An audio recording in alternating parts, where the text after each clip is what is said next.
Abrí la puerta con la llave que me dio como una pequeña promesa. Pasa, siéntete como en casa. Esa noche pensaba cocinarle su comida favorita. Algo normal, cariñoso, tranquilo. Algo en lo que había aprendido a confiar durante mis lentos años de crecimiento. Dejé las maletas, encendí la luz de la cocina y me quedé paralizada. El bolso de mi madre estaba justo en medio de la encimera de la cocina, erguido como una señal de prohibido el paso. La reconocí al instante. El negro brillante, el broche plateado, el pequeño rasguño en la esquina inferior derecha, producto de su casi caída en las escaleras. Inconfundible. Había un perfume en el aire que creía que jamás volvería a oler en un hogar tranquilo. Una mezcla de azahar y algo dulce que me inundó como una ola gigante, llevándose consigo toda una vida de recuerdos que había relegado pacientemente al fondo de un cajón. No grité, no logré. Solo sentí una opresión en el pecho, como si me hubieran abierto la puerta de un armario. La sensación de que me hubieran arrebatado la voz, de tenerla bloqueada en la punta de la lengua me resultaba familiar. La primera vez que la sentí fue a los 15 años, en el baño, cuando mi madre me dijo que era guapa, y con esa misma mano me quitó la mitad del pintalabios. Entonces no supe cómo describirlo. Ahora, frente al bolso sobre la encimera, sabía exactamente qué era. El olor a traición, y el olor era inconfundible. Apoyé la mano en el borde de la estufa para recordarme que debía quedarme quieta. Mi corazón latía con regularidad, no de forma frenética, sino con un ritmo constante, como una frase que se lee en voz alta. Miré a mi alrededor. El vaso de agua sobre la mesa del comedor seguía lleno hasta el borde. Unos zapatos de hombre junto a la puerta, un largo mechón de pelo castaño en el respaldo de una silla. Podría salir, fingir que no había visto nada, y ser la inteligente y serena mañana. Pero esa era la clase de inteligencia que había usado durante años para sobrevivir, no para ser amada. Alcancé el bolso. La cremallera estaba entreabierta. Su teléfono estaba dentro, y yo, su hija, que había aprendido todos sus juegos desde la angustia, sabía que lo que necesitaba estaba allí. No temblé al cogerlo. Curiosamente, hay momentos de dolor que te desvelan como abrir los ojos bajo el agua fría. Abrí los mensajes. Las imágenes no explícitas, pero lo suficientemente reveladoras me golpearon como bofetadas silenciosas. Las frases familiares. Me siento como si tuviera 25 años. La gente no entiende lo sola que estoy. Las había oído toda mi vida. Solo cambiaban el contexto y el tema. Has vivido de la evasión, me dijo una vez mi terapeuta. Por eso tu memoria está llena de aromas y detalles. Tenía razón. Ahora mi memoria se abre como un cajón. El aroma del perfume, el roce del cierre de un bolso, el suave clic del bloqueo del teléfono. Pero bajo todos esos detalles, algo crece. No ira, sino una especie de silencio penetrante. El silencio de quien por fin comprende. El problema nunca fue que no fuera lo suficientemente guapa, inteligente o digna de amor. El problema fue que crecí en un hogar donde el amor era un juego de capturar la bandera, y mi madre siempre fue la abanderada. Guardé el teléfono en el bolsillo, justo donde estaba. El clic del candado pareció cerrar un capítulo que, en realidad, llevaba escribiendo 10 años. Oí voces en el dormitorio, una voz que me erizó la piel como una cuerda de guitarra demasiado tensa.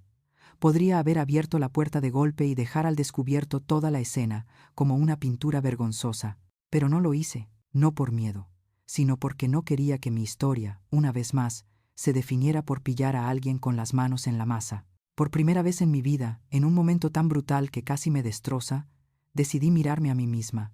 Vi a la chica de 15 años a mi lado, con los ojos rojos por el pintalabios que se le había corrido. A la chica de 17 años en la cena, sentada en un rincón, viendo cómo su novio se reía del comentario de su madre. A la chica de 21 años que se alejaba de una casa con una vieja maleta, donde las voces de sus hijos eran solo ecos de un bien llamado deber. Todas estaban a mi lado, en silencio, y de repente lo comprendí. Ya no era la única que tenía algo que demostrar. Tomé la bolsa y la vacié sobre la encimera de la cocina. No estaba allí para destruir. Necesitaba lo único que los mentirosos siempre olvidan ocultar: coherencia, mensajes, fechas y horas, palabras repetidas. Fotografié cada párrafo, cada detalle, cada me hace sentir joven otra vez, que se había aprendido de memoria como un mantra, no para enviárselo a nadie, no por venganza, solo para decirme a mí misma: no estoy loca, veo, recuerdo, creo lo que sé. Volví a colocar todo en su sitio. La cocina recuperó su aspecto original, salvo que yo la había transformado. Me quedé de pie en el centro de la habitación, miré a mi alrededor y noté el vacío de lo que una vez había sido nuestro. Las sillas que habían sobrevivido a decenas de cuentos ahora eran solo madera y tornillos. De repente, todo en este apartamento se convirtió en lo que era, un lugar donde vivir, no un hogar. El hogar solo existe cuando se dejan atrás los miedos, no cuando se cubren con tiza. Salí de la cocina, abrí la puerta del salón y dejé que mi conciencia se mantuviera un paso por delante del dolor. No quería gritar, quería comprender. No comprender por qué lo hicieron. Estaba cansada de comprender. Quería comprender por qué, después de todos estos años, mi corazón aún podía latir con calma, como si contara la distancia que le quedaba por recorrer. Quizá de eso se trata crecer, de darse cuenta de que hay verdades a las que hay que enfrentarse no cuando estallan, sino cuando uno está lo suficientemente tranquilo como para elegir sus propias palabras. Eché una última mirada al bolso sobre la encimera, un presagio de un capítulo que sabía que escribiría de otra manera. Cuando la puerta del apartamento se cerró tras de mí, el perfume desapareció. Solo mi propia voz, tenue pero clara, le hablaba a la chica de 15 años que tenía en brazos. Contaremos esta historia a nuestra manera, pero para ello debemos volver al principio, a donde aprendiste que el amor puede usarse como un arma. Y fue entonces cuando supe que tenía que llevarte de vuelta al verano en que cumplí 15 años. Una fiesta en la piscina, un teléfono fijo y un pintalabios medio corrido. El verano en que cumplí 15, mi cuerpo cambió de rumbo antes incluso de que pudiera reaccionar. Las curvas juveniles emergieron como un secreto no anunciado, y cada mañana me paraba frente al espejo y veía a una chica aprendiendo torpemente a erguirse, a respirar hondo y a creer que tenía derecho a estar presente. Pero justo cuando empezaba a creérmelo, mi madre apareció detrás de mí en el espejo. Una sonrisa dulce, una mano familiar y una frase grabada en mi piel: eres guapa. Un instante después, esa mano sostenía un disco de algodón y me quitaba la mitad del pintalabios. Eres demasiado delicada, eres joven, no te esfuerces demasiado. En el espejo, me vi pálida como si alguien hubiera pulsado el botón de silencio. Sonreí con torpeza. Ella también sonrió, y entre nuestras sonrisas había un vacío indescriptible. En aquellos días, nuestra casa tenía un teléfono fijo color crema sobre un mueble de madera junto a la ventana. Recuerdo el sonido. Bueno, no el sonido en sí, sino la sensación de que la habitación se estremecía con cada timbre. Bajaba corriendo las escaleras, con el corazón latiéndome a 1000 por hora, como un niño que llama a la puerta de alguien querido. Pero casi siempre solo veía la mano de mi madre suavemente sobre el auricular, su voz bajando a un tono suave. «Hola, Sofía. Está cansada. Bueno, le dejo un mensaje». Una pausa. ¿Quién es usted?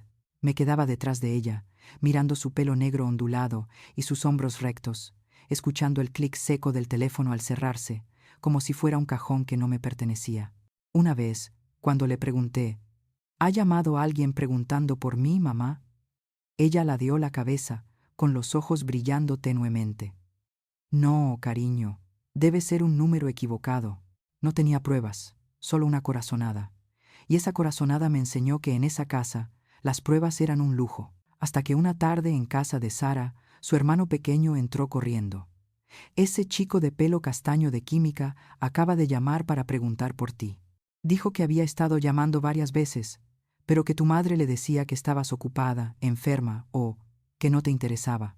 Sentí un escalofrío, no por el nombre, sino porque todas las llamadas anteriores se alinearon de repente en mi cabeza como luces que se apagan al mismo tiempo. Me llevé la historia a casa, reuniendo todo el valor de una niña que apenas aprende a mantenerse erguida.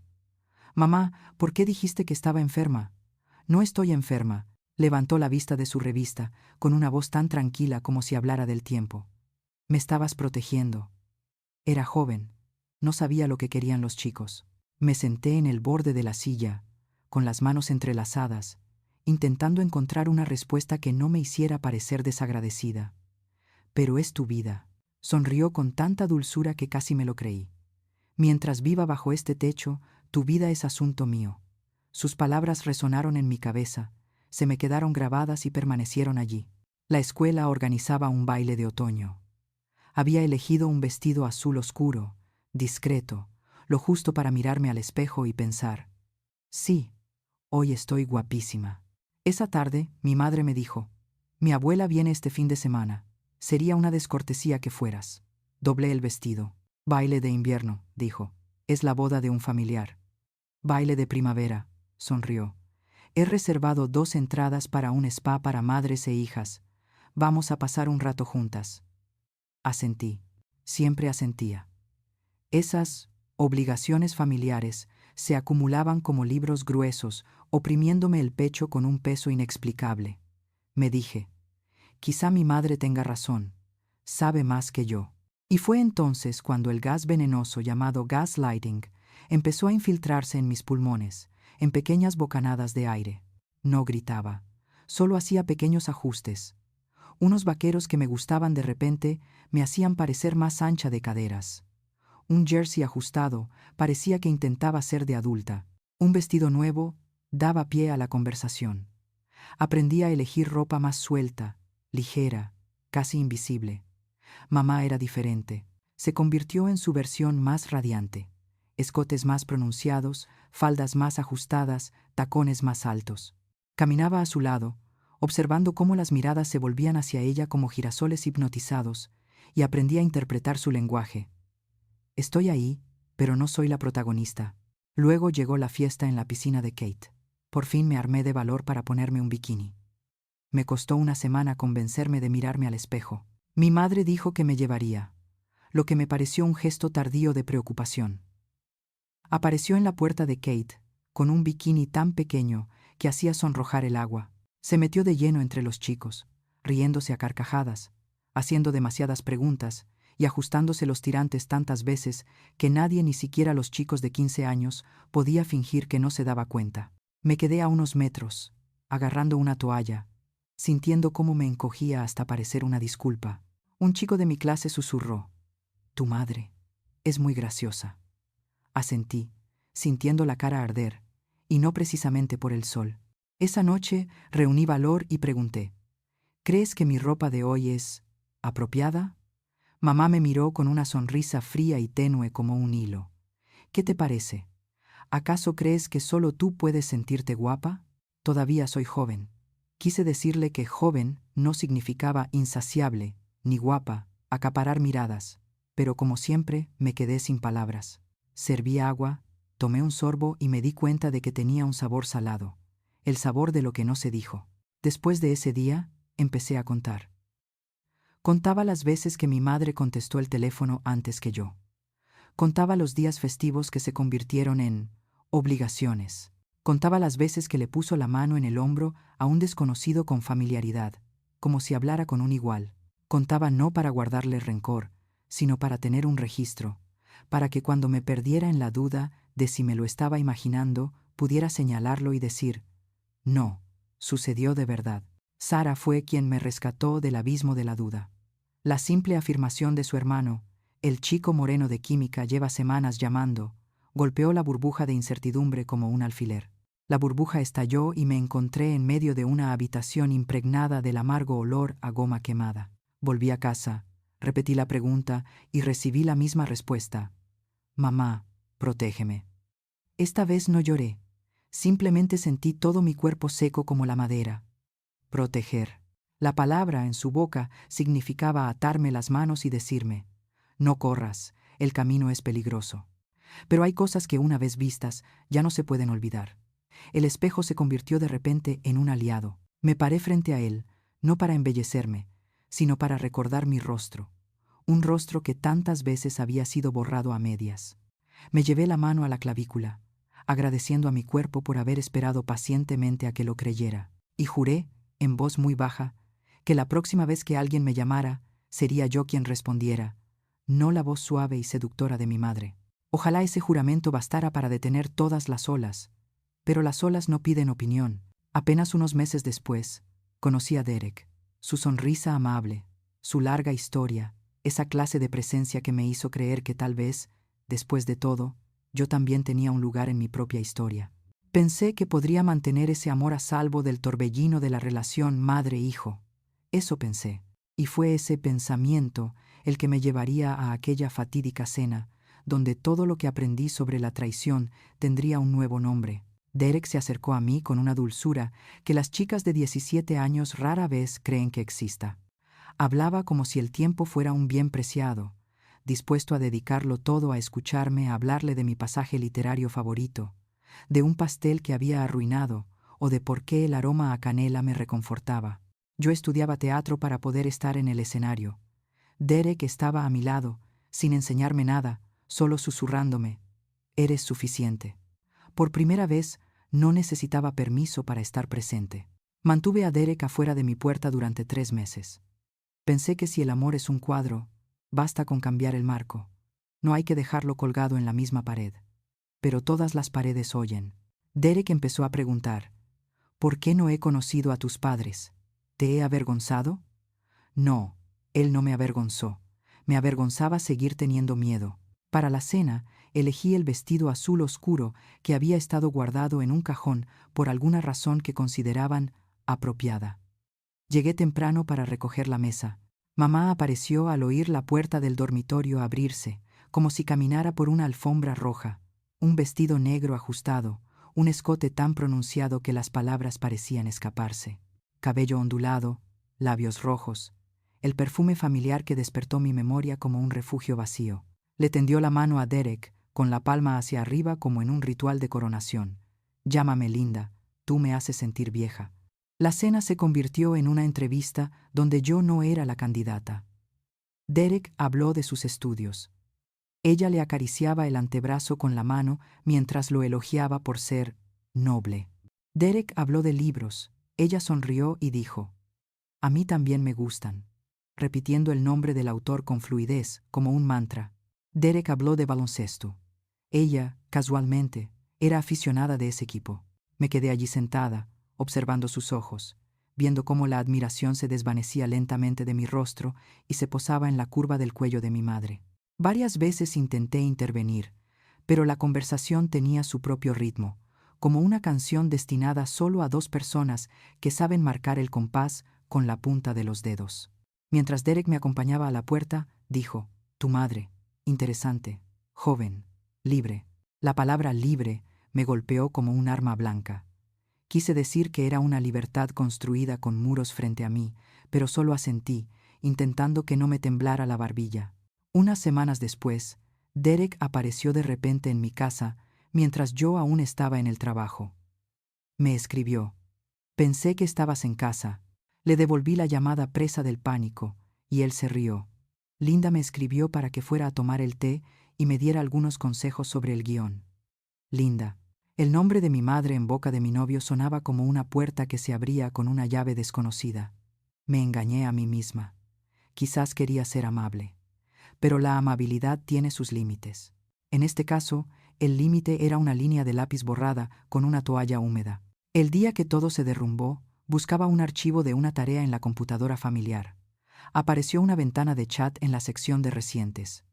El nombre de Derek fue un rayo de esperanza. Hice clic. Fotos no explícitas, pero suficientes para entender, se alternaban entre líneas de un texto nauseabundamente familiar.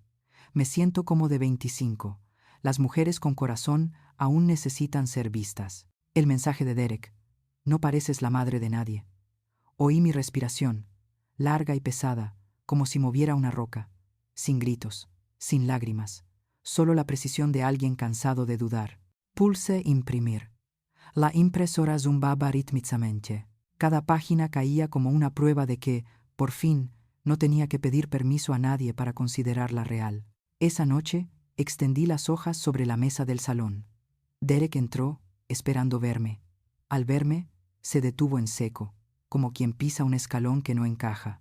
Empezó con la frase que todo traidor cree que es la clave: «Puedo explicarlo». Extendí la mano y señalé las líneas. «¿Cuál explicas primero?». No grité.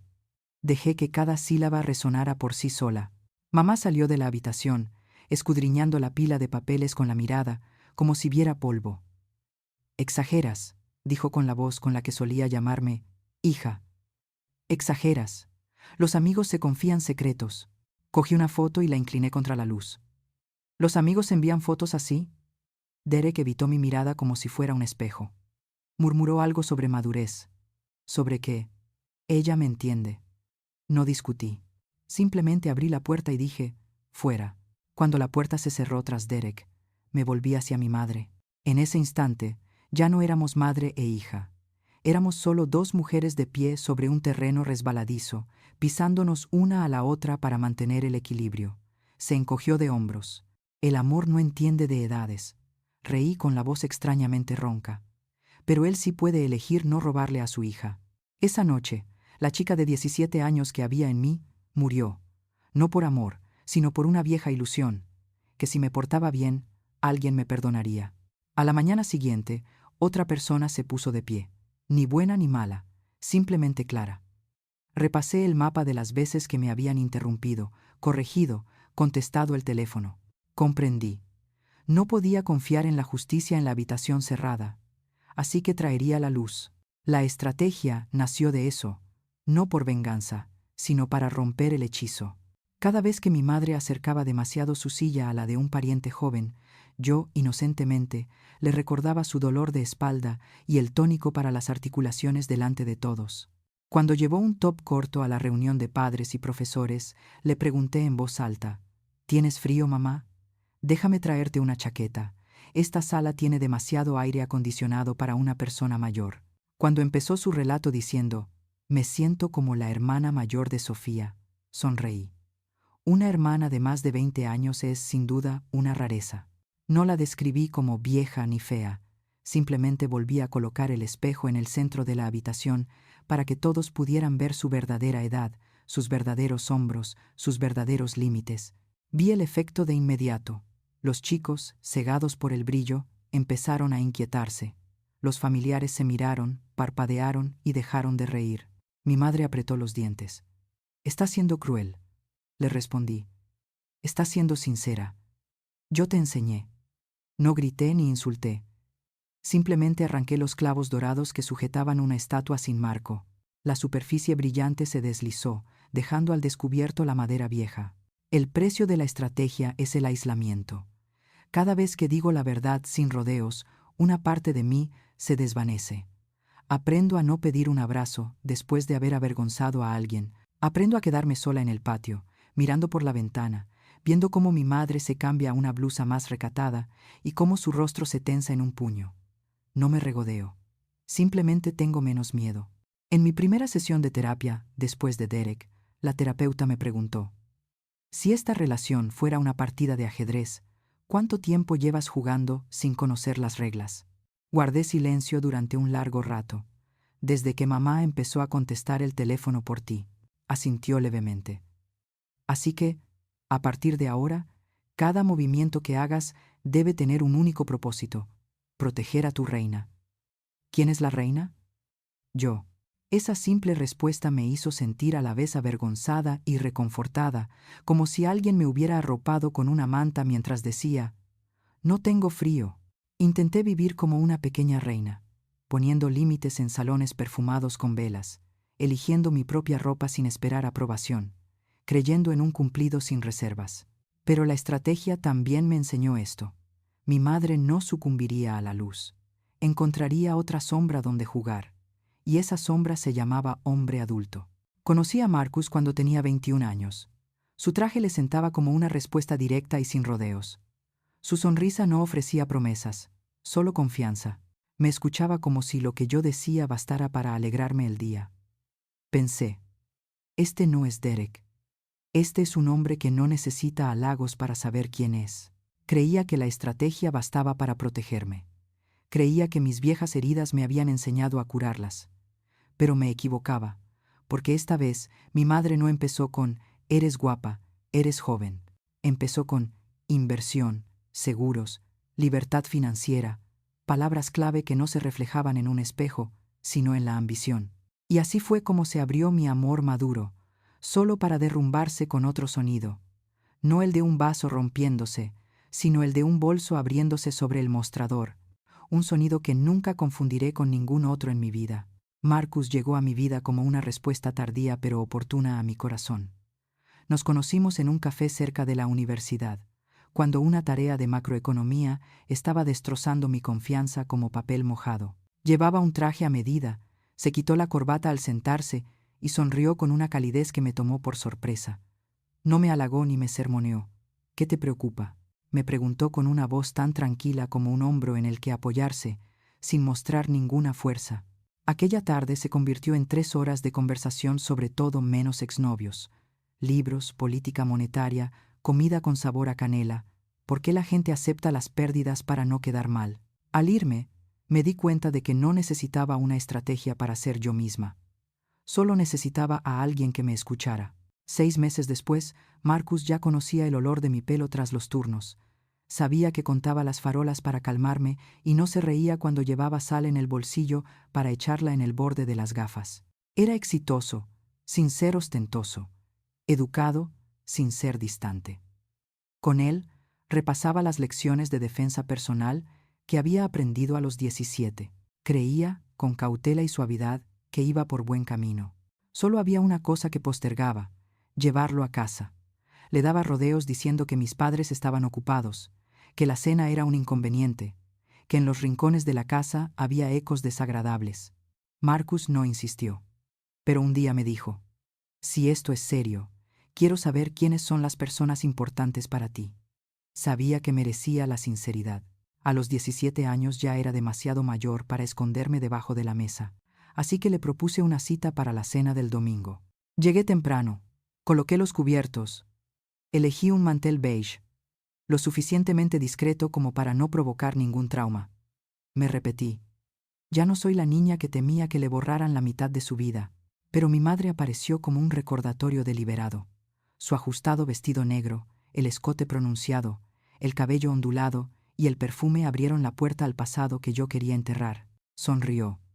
Quiero causar una buena impresión en mi futuro yerno. Tan solo las palabras futuro yerno convirtieron mi cena en su espectáculo. Marcus trajo flores. Un gran ramo de rosas para mí. Uno pequeño y elegante para mamá. Ella las olió, con los ojos entrecerrados, como un recordatorio de que aún era joven. En la sala dispuso los asientos para que él se viera obligado a sentarse frente a ella o a su lado.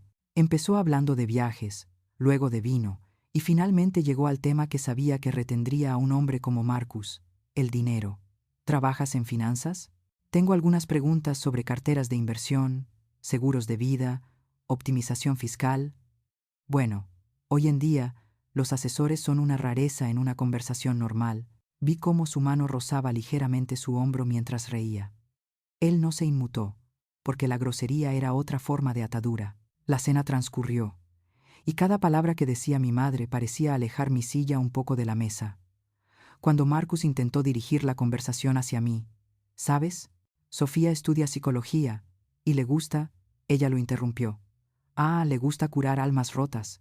Todo el mundo necesita una afición. Afición. Esas 2 palabras cayeron en mi vida con la misma ligereza que una piedrecita en el bolsillo de un nadador. Pensé que solo había sido una mala noche, pero unos días después, Marcus dijo con indiferencia: tu madre me escribió para hacerme algunas preguntas sobre inversiones. Te daré algunas instrucciones básicas. Asentí como si fuera lo más normal del mundo. Una semana después, me contó sobre su difícil divorcio. Es fuerte. ¿Divorcio? Se separaron tarde, no la historia de madre soltera que ella contaría. Empecé a corregirla, pero me callé. Conocía su estrategia. No empezar con guapa, sino con inteligente, independiente, con buen manejo del dinero. Cualidades que los hombres adultos respetan. Una vez sembrada la admiración, solo queda regarla con unas cuantas fotos y una historia lo suficientemente triste. Esa noche, llevé la cena al apartamento de Marcus, con la llave en la mano, fría como un recuerdo recién sacado del congelador. Abrí la puerta, dejé mi bolso y vi el de mi madre en la encimera. Todo dentro de mí se detuvo. Ya te conté de ese momento. El bolso fue como una señal de giro en U. Pero lo que no te conté fue lo pesadas que fueron mis pisadas después. Me quedé parada frente a la puerta del dormitorio, escuchando la risa de mi madre, un sonido que había inclinado la mesa hacia ella. No necesitaba verla. La había visto toda mi vida. Volví a la cocina, abrí mi bolso, saqué el móvil. Estaba desbloqueado. Los mensajes aparecieron como una película. Empezaron con una pregunta sobre ETFs. Luego pasaron a sentirme joven de nuevo. Después fotos mías en el gimnasio, en el spa, con un vestido de cóctel, muy consciente de los ángulos. Marcus respondió con la clase de comentarios cegadores que un hombre racional podría escribir cuando sus intenciones son buenas. No te pareces a ninguna madre. Nunca he conocido a nadie que me entienda como tú. Le saqué fotos a todo, a cada fecha y hora, a cada tú en lugar de ella. Lo volví a colocar todo en su sitio, como un ladrón que solo se lleva lo que necesita. Ilusiones. Salí del apartamento antes que ellos, llevando conmigo una extraña calma, esa calma que el cuerpo crea para no derrumbarse en la puerta. Esa noche Marcus vino a mi casa. Tenía cara de hombre que estaba a punto de convencerse de que era buena persona. Tenemos que hablar. Lo miré, sin buscar ninguna señal de remordimiento. Ya no estaba en edad de arrepentirme. Quiero mucho a tu madre, dijo, como diciendo. Encontré a la persona indicada en el momento indicado. No pregunté por qué. Tenía mi explicación por teléfono. Añadió. Es amor adulto. Me dieron ganas de reír. Amor adulto. La excusa más fácil para justificar traspasar los límites de alguien sin pedir disculpas. Abrí la puerta. Fuera. Tras cerrarse la puerta, solo quedábamos la mujer que me había enseñado a mantenerme en pie, empujándome incontables veces, y yo. Mamá se apoyó en el marco de la puerta, mirándome con una expresión de agotamiento y triunfo a la vez. Exageras. Marcus y yo tenemos una conexión. Una conexión que no necesita ser pisoteada. Curvó los labios. El amor no entiende de edad. Asentí. Pero el amor sí entiende de sangre. Y de vergüenza. Por un instante, vi algo en sus ojos que parecía miedo. No culpa, sino una postura inestable. Saqué la maleta de debajo de la cama. No me temblaban las manos al doblar la ropa. Ya no era una fugitiva. Era una inmigrante. Metí una foto de mi infancia en la maleta. La mitad estaba descolorida. Un recordatorio de que la mitad de mí se había esfumado. Pero el resto era suficiente para reconocerme. Mamá dijo a mis espaldas. ¿A dónde vas? Huir no soluciona nada. No me giré. No estoy huyendo. Estoy reinventando mi vida. Después de esa noche, la ciudad de repente se sintió diferente. Me mudé a un pequeño estudio. El olor a pintura fresca se mezclaba con el de fideos instantáneos y jabón barato. Trabajaba en 2 empleos. Llegaba tarde a casa. Me dolía la espalda. Pero por primera vez sentí que mi cansancio era mío. La primera mañana, pegué una nota en el espejo. Nadie puede borrarme de aquí. Empecé la terapia. El doctor me preguntó. Si él eligió a tu madre, ¿qué aprendiste sobre ti misma? Respondí tras un momento. Que ya no elegías a tu madre. A partir de entonces, aprendí a decir no, sin dar explicaciones. Aprendí a confiar en las señales de alerta de mi cuerpo antes que en cualquier explicación que pareciera razonable. Aprendí a poner límites sin disculparme. Pero la vida no recompensa las victorias fáciles. Porque incluso después de irme, mi madre intentó reabrir la vieja puerta, con llamadas al trabajo, con versiones edulcoradas. También aprendí que para dejar de atormentarte en una relación tóxica, necesitas algo más que irte, una red de apoyo, y la construiré. A través de la terapia, del trabajo con mis límites, de un pequeño ritual matutino frente al espejo, de amigos que no temen decirme, te creo. Pero antes de poder construir mi propio muro de consuelo, tengo que pasar por una ceremonia. Una habitación llena de flores blancas, donde reposará el único hombre de mi familia que me ha visto de verdad. Allí, mi madre volverá a decir, he cambiado. Y tendré que responder, esta vez, no con lágrimas ni silencio, sino con un límite claramente definido. Quiero llevarte conmigo, porque ahí aprendí una lección más importante que el amor y la traición. Sanar no se trata de olvidar, sino de reorganizar nuestros recuerdos para que ya no nos dominen. Iremos a su funeral donde dije, no me toques, y entenderemos por qué no fue crueldad, sino una forma de bondad hacia mí misma. En los inicios de mi pequeño estudio, sobrevivía a base de 2 cosas: fideos instantáneos y pequeñas decisiones que no requerían el permiso de nadie. Colgué cortinas de mi color favorito y pegué una nota en el espejo. Nadie puede borrarte. Trabajaba por turnos en la librería y lavaba platos hasta altas horas de la noche en el restaurante de enfrente. Al llegar a casa, mis manos olían a jabón barato, me dolían los hombros, pero una nueva sensación se instalaba en mi interior. Este cansancio me pertenecía. Nadie tenía derecho a llamarlo impulsivo, estúpido o merecido. En la segunda sesión, la terapeuta dijo: contemos la misma historia, pero con los mismos hechos y cambiando el tono. Lo intenté. Ya no más, madre buena pero severa, ni soy débil y merezco que me corrijan. Dije: una mujer adulta ha usado su encanto y poder para derribar límites, y una adolescente tiene que aprender a sobrevivir en esa confusión. Las palabras salieron con la firmeza de una puerta recién cerrada. La terapeuta asintió. Esa es la voz de una superviviente, no de alguien que se culpa a sí misma. Comencé a escribirme cartas a mí misma a cada edad. A la chica de 15 años: tienes derecho a usar lápiz labial. A la chica de 17: nadie tiene derecho a contestar el teléfono por ti.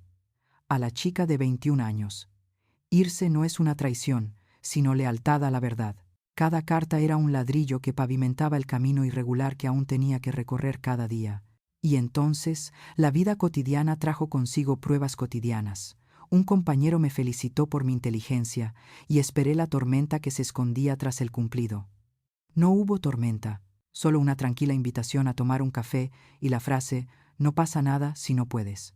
Llegué a casa, me senté y me di cuenta de que mi corazón ya no daba un vuelco, como si hubiera tropezado con un escalón perdido. Confiar en los demás resultó no ser como saltar al vacío, sino como reaprender a caminar sobre tierra firme. Mamá no desapareció. Las llamadas al trabajo, los susurros de «la chica es inestable», las extrañas historias que me mencionaban. Recursos Humanos me invitó a su oficina y me entregó una pila de correos electrónicos preimpresos. Viñetas ingeniosas pero maliciosas. Respiré hondo, expliqué con claridad, sin rodeos. El gerente me miró. Te creemos. Las palabras, te creemos, resonaron como agua limpia en un frasco polvoriento. Me sugirieron que hablara con el abogado de la empresa y supe que, de ser necesario, obtendría una orden de alejamiento. Salí con el sobre de documentos en la mano, sintiendo que tenía el respaldo necesario, no frente a un hombre, sino frente a los mecanismos que los adultos utilizan para protegerse. Entonces, un martes por la mañana, llegó la llamada. La voz de papá era ronca. Tu abuelo ha muerto. Me quedé quieta, observando cómo la luz del sol se colaba oblicuamente por la ventana, cómo el polvo se arremolinaba en el aire. Era el único de la familia que nunca me vio como una rival. Escondía galletas en el bolsillo. Sonreía cuando lo pillaba y susurraba: no se lo digas a tu madre. El funeral fue lo único que me hizo volver a la vieja casa. Iré, le dije a papá. No por ella. Lo entiendo, dijo papá. El día del funeral, el cielo estaba tan gris como una hoja de papel empapada. Elegí un sencillo vestido negro, me recogí el pelo y llevé un papel doblado, un breve discurso que había escrito para él. Al entrar, el aroma de los lirios mezclado con el de la madera pulida me hizo querer apartar la mirada. Enseguida vi a mi madre, de pie entre los familiares, con lágrimas que caían al ritmo de la música, el rostro tenso. Llevaba un vestido negro demasiado ajustado para un funeral y zapatos demasiado altos para un camino de grava. Me abrí paso entre los abrazos y las condolencias para encontrar a mi padre. Me abrazó sin decir palabra. Su abrazo fue como un puente medio roto, pero suficiente para que yo pudiera cruzarlo. Me acerqué al ataúd y lo miré por última vez. Sus párpados se cerraron como dos puertas suaves. Susurré: estoy aquí, abuelo. Detrás de mí, una voz femenina que reconocí mejor que la mía. Sí. Me giré. Mamá estaba a un suspiro de distancia, con los ojos enrojecidos y las manos extendidas como para tocar. Retrocedí un poco, lo suficiente para marcar mi distancia. Dijo: han pasado 5 años. He cambiado. La miré fijamente a los ojos. ¿Cómo? Dudó. Luego cambió rápidamente de tema. Fui a terapia. Entiendo que me equivoqué. Pregunté: ¿te has disculpado con alguien? ¿Con la gente a la que mentiste y conmigo por destrozar mi confianza? Parpadeó. Vi la incomodidad reflejada en sus labios. Lo pasado, pasado está. La familia es la familia. Negué con la cabeza. La familia no es una excusa. Extendió la mano y me tocó el brazo. El gesto entre el aroma de los lirios y las palabras, ¿cómo está su padre?, me produjo un vuelco en el pecho. Dije, con calma y claridad, como si cerrara una puerta, no tenemos la clase de relación que te permita tocarme. Por favor, retira la mano. Algunos familiares se giraron. El rostro de mamá se contrajo por un instante entre la vergüenza y la ira, y luego lloró con más fuerza, como para llenar el silencio. No di explicaciones. Caminé hacia papá y susurré. Leeré unas líneas sobre él y luego me iré. Cuando me tocó el turno, me paré frente al micrófono y el papel doblado se abrió como una mariposa. Hablé de él, de cómo pronunciaba mi nombre, enfatizando no hermosa ni buena, sino fuerte, de cómo me enseñó a atarme los cordones antes de ponerme los zapatos para salir a correr, de la última tarde en que me dijo, no necesitas ser como nadie más para ser amada. Terminé de leer y puse la mano en el borde del ataúd, como si tocara un sendero libre de piedras. En el estacionamiento oí pasos apresurados detrás de mí. Mamá me llamó. Sofía. Me giré, manteniendo una distancia prudente. Me dijo, ¿de verdad quieres vivir así el resto de tu vida? Estoy enferma. Mi memoria ya no es la misma. La miré y noté algunos cambios. Los párpados hinchados. Quizá por llorar demasiado o por entrometerse, era difícil saberlo. Le pregunté, ¿qué recuerda? Hizo una pausa. Recuerdo que te quería. Suspiré. El amor no necesita pruebas, ni límites, solo una etiqueta pegada a lo que sea conveniente. Si me quieres, deja de buscarme. Respeta el no, no me sigas, no me llames, no inventes historias. ¿Puedes hacer eso? Guardó silencio. Ese silencio fue la respuesta. Arranqué el coche, con las manos aún temblando ligeramente sobre el volante. Pero en algún punto entre el tercer cruce y el segundo semáforo en rojo, me invadió una sensación de alivio. Me había elegido a mí mismo entre la multitud. Por primera vez, había trazado una línea, no en una consulta de terapia ni en un diario, sino en medio de una multitud, donde una frase podía interpretarse como «hijo desleal». Sabía que algunos me tacharían de insensible. Lo acepté. A cambio, mantuve la espalda recta y la voz firme. En los meses siguientes, la vida se tranquilizó. Hice amistad con personas poco curiosas y me enamoré de alguien que hacía preguntas y sabía aceptar un no. Continué la terapia, aprendiendo a decir no, con la misma naturalidad con la que se bebe un vaso de agua, con constancia, sin dar explicaciones. Escribí más, ayudando a mis primeros pacientes a comprender que tenían derecho a rechazar un abrazo no deseado. De vez en cuando, mi madre intentaba reabrir viejas puertas con una nueva cuenta o una nota de «te echo de menos». No la rechazaba, simplemente ponía una barrera, la denunciaba, la bloqueaba y seguía adelante. Una tarde, estaba sentada en mi pequeña consulta, con la luz del sol filtrándose por el suelo, escuchando la risa de un niño en el patio. Imaginé otro porche, unos piececitos corriendo, un peine en una taza y unos ojos que creían que mamá jamás competiría por mi mirada. El pensamiento me reconfortó de pies a cabeza. Supe que había avanzado lo suficiente como para empezar a pensar en la familia en su mejor sentido, donde los límites se respetan como una forma de amor. Ese camino me llevaría a otra mañana, cuando le até el pelo a una niña pequeña frente al espejo y le prometí, no te lo voy a quitar. Pero esa es una historia para otra parte. ¿Qué tipo de madre me convertí? ¿Y por qué la verdadera maternidad es menos competitiva que cualquier otra etapa del mundo? Mis mañanas ahora comienzan con un pequeño ritual. El peine sobre la taza de porcelana, la goma amarilla para el pelo y la carita de mi hija asomándose por detrás de la cortina. Mamá, ¿cómo te lo vamos a recoger hoy?, pregunta. Me arrodillo a su altura y me separo el pelo en 2 mechones. En el espejo, veo una sencillez que antes no habría podido imaginar. Poder amar sin poseer, poder ser bella sin privar a los demás de tu mirada. Recordé la nota en el espejo. Nadie puede borrarte. Hoy la leí de nuevo y añadí una frase. Limpiaré este espejo cada mañana para ti. Le enseñé a mi hijo a usar un peine, a cepillarse suavemente el pelo para que no se enredara. Hablé de la palabra no, una palabra que antes me hacía temblar. Le enseñé a pronunciarla como un mantra protector. Clara, tranquila, sin pedir permiso, sin disculparse. Sonrió, asintió y la repitió con voz alegre. En ese momento, supe que había cerrado una vieja brecha. No le enseñaría a desaparecer para evitar problemas. Le enseñaría a estar presente y a mantenerse firme en su propia esencia.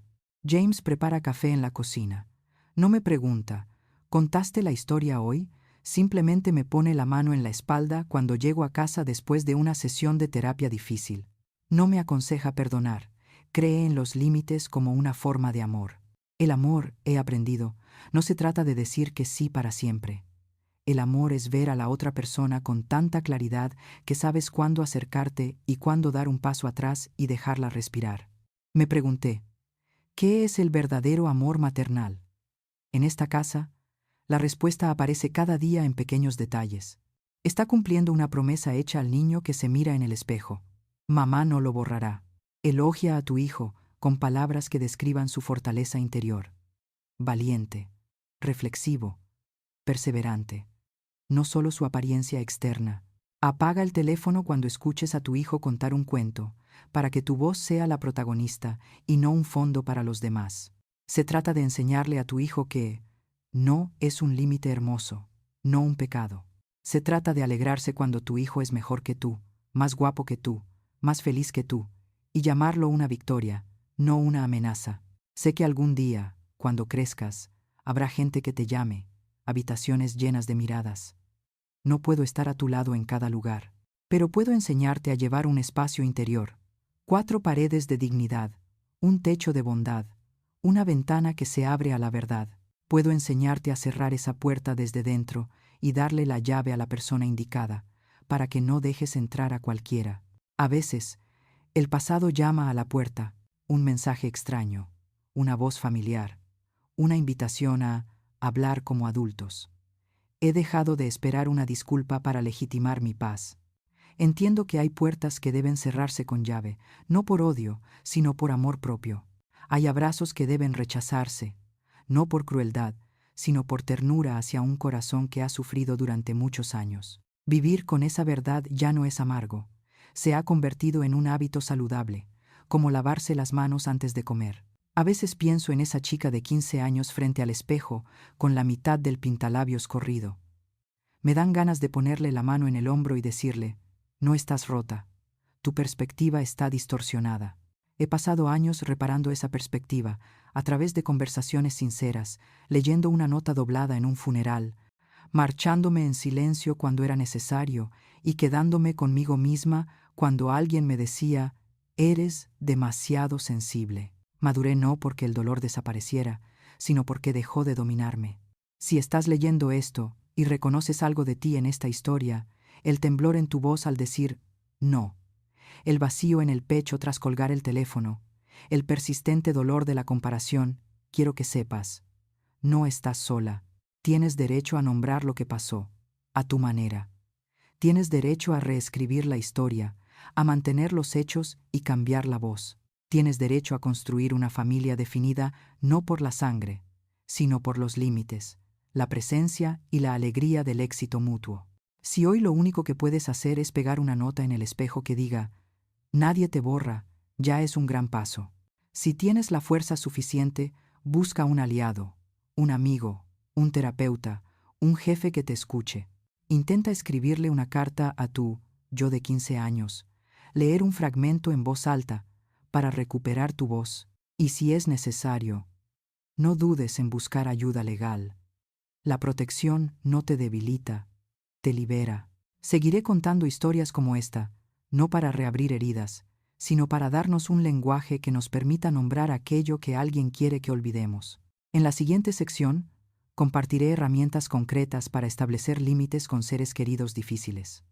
Cómo responder a la manipulación emocional, a las afirmaciones categóricas y a un plan de seguridad emocional para cuando tengas que reunirte con alguien que te ha lastimado.